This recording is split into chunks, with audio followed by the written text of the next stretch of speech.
तब उसी के जस्ट हम डीएमसीएच जो वहाँ रेफर किया मेरी बहन को, वहाँ से वार्ड पार्षद मेरा पीछे करता है, चलो तुम दोनों को हॉस्पिटल चलो, सरकारी मत जाओ, तुमको प्राइवेट में करवाते हैं।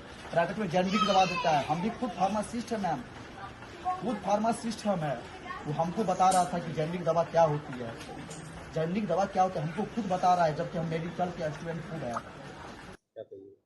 बहुत दुखनीय है, क्या कहें। वो बच्ची की जो पीड़ा है संगीता की देखी नहीं जा रही है, आँख से आंसू गिर गए।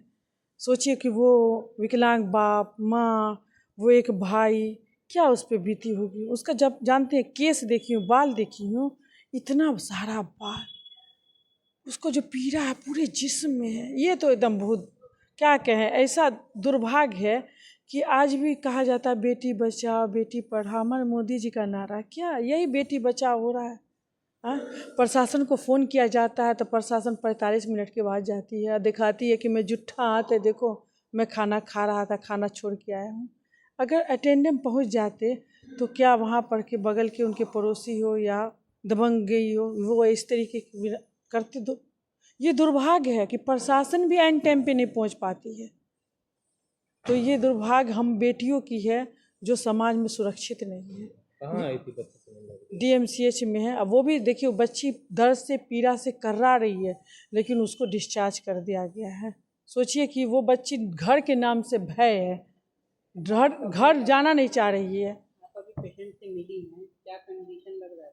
बच्ची डर है और उसको दर्द बहुत ज़्यादा ही है, पेन हर उसका कहना है कि मैडम दीदी आप मेरी बड़ी दीदी की तरह समान है, क्या कहूँ, कोई ऐसा अंग नहीं है जहाँ पर मेरी पीड़ा नहीं हो रही है।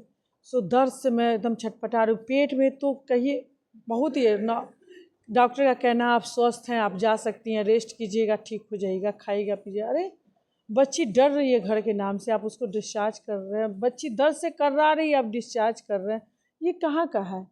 अभी तो डीएमसीएच को उनको रखना चाहिए था, 2-3 दिन है, उनको काउंसलिंग की ज़रूरत थी बच्ची की। कोई भी पढ़ा, संडे है ना, सभी के लिए संडे हो रहे हैं, सबका मोबाइल ऑफ है, आराम फरमा रहे हैं, प्रशासन को फ़ोन कर रहे हैं तो वहाँ नहीं उठा रहे हैं। हम आखिर ये चीज़ जो हुआ, मैं ये जानना चाहती हूँ कि ये अभी FIR जो हुआ, कितने की अरेस्टिंग हुई है, कितने को गिरफ्तार किया गया है।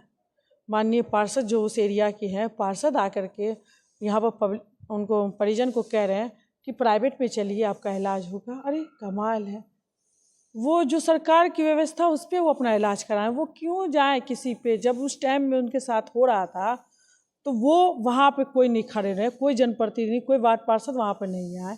अब यहाँ पे डीएमसीएच में आकर के कौन है कि आप प्राइवेट में जाइए इलाज कराइए। मैं ये जानना चाहती हूँ कि हमारा समाज कब जिंदा होगा।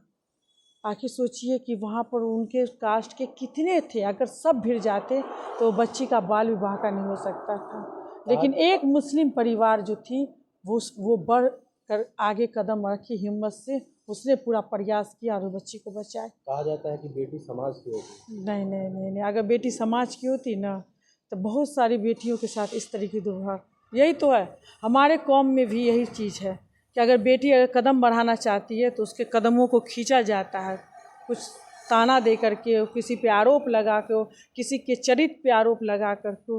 लेकिन ये नहीं सोचते हैं जो कीचड़ उछाल रहे हैं, जो कंकड़ मार रहे हैं, उनका भी शीशा का घर है। एक चीज़ समझ जाइए, आपके घर में ही बेटी है, कल आपके साथ भी ये चीज़ होगा, तब समझ में आएगा कि एक संगीता के साथ हुआ है तो ये दूसरी संगीता आपके घर में खुद जन्म ली है। बहुत बहुत धन्यवाद।